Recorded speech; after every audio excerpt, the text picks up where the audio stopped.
is all about innovation, techniques, and extraordinary taste experience. First, the coffee. A unique geisha from 90 plus geisha estates.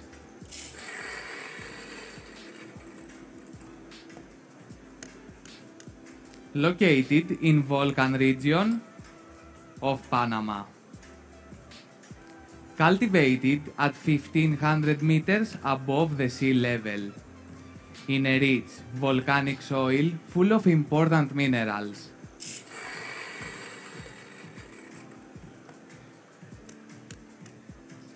That raises citric and malic acidity levels. A new signature process by chief tastemaker Joseph Brodsky called thermolic folio. But what does this mean?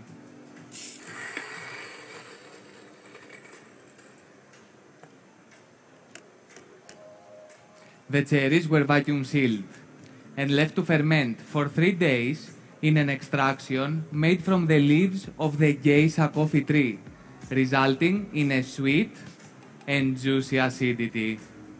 During the fermentation, the cherries were exposed to warm temperatures of 30 degrees Celsius, accelerating the breakdown of sugars and other complex proteins in the coffee mucilage and produce lactic acid that gives us a silky texture.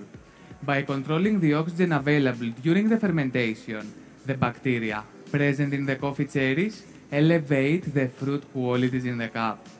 I love brewing coffee. That's why I'm here today. As a brewer, my goal is simple: introduce more people to coffee brewing. However, this is not an easy task, when brewing itself is really complicated. This map will guide you through each step required to brew coffee with amazing quality. We start with the core triangle. This will impact the overall profile of the coffee. For grind setting, we look at grind size and grinder, which affects particle size distribution. I grind my coffee on Malconic EK43 because the narrow particle size distribution creates a more complex cup of coffee. Average ground coffee particle size is 500 microns. For a clean finish in total extraction time of 1 minute and 55 seconds. I am using 15 grams of coffee and 250 grams of water to brew 220 ml beverage. This ratio highlights the sweetness and creates harmonious balance in the cup. The pouring pattern is important as this is how we control extraction by agitating the coffee inside the dripper. I pour a total of 4 times, every 30 seconds, to achieve 1.3% TDS for a clean finish. Once we are happy with our base, we move on to the water circle. A cup with 1.3% TDS means it is 98.7% water, so it is really important. Here we focus on 2 variables only: water temperature and mineral content.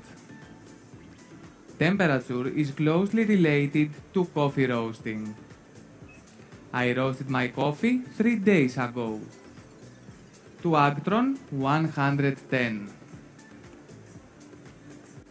Coffee that is this dense, roasted this light, requires significant energy to extract.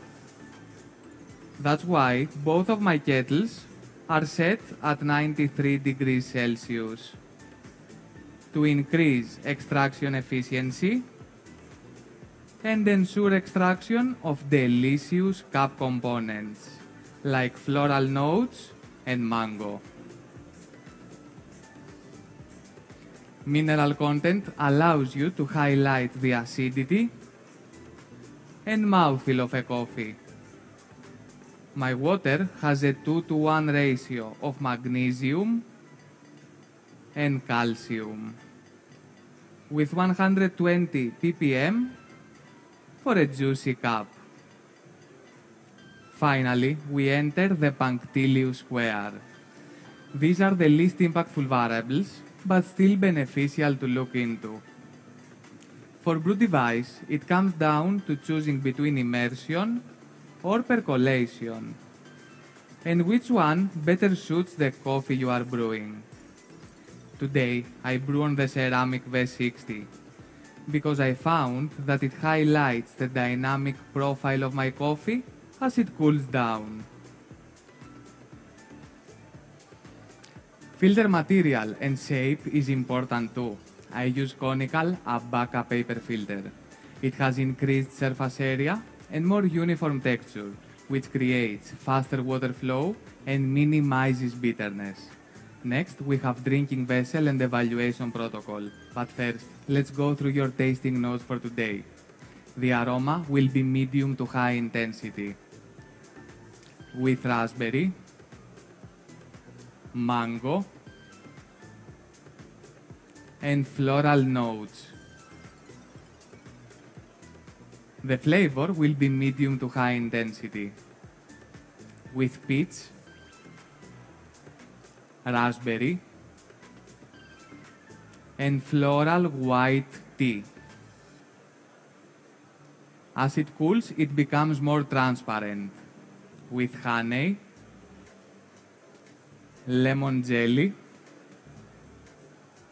and mango.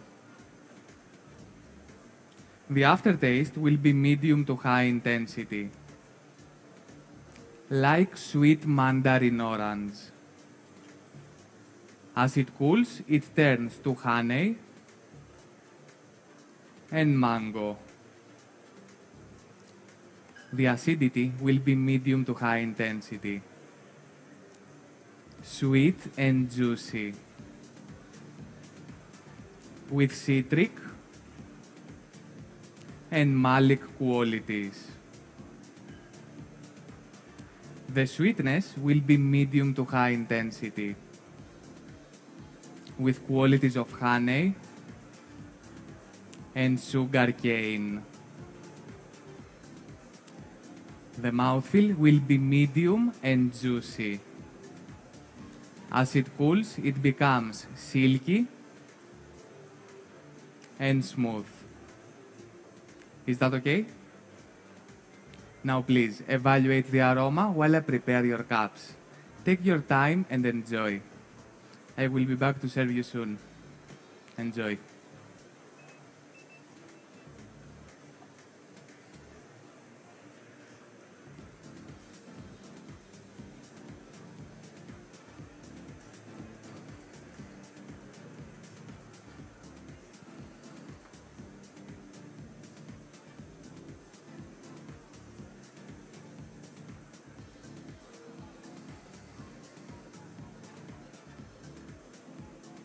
May I? While the coffee is still hot, use the cupping spoons in front of you. As it cools down, drink directly from the cup. It has a bulging body to widen the liquid surface and maximize the aroma of the coffee, with a sloping mouth to trap the escaping aroma inside the cup. The shape covers the nose when drinking, allowing the trapped aroma to be felt to the fullest.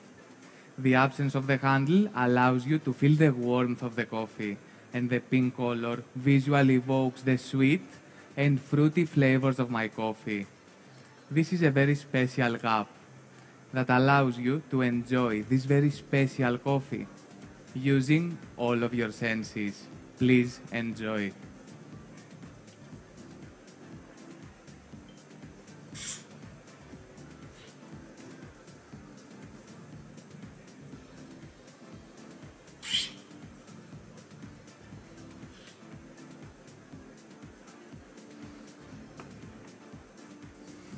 It was an absolute pleasure. Thank you very much. Time.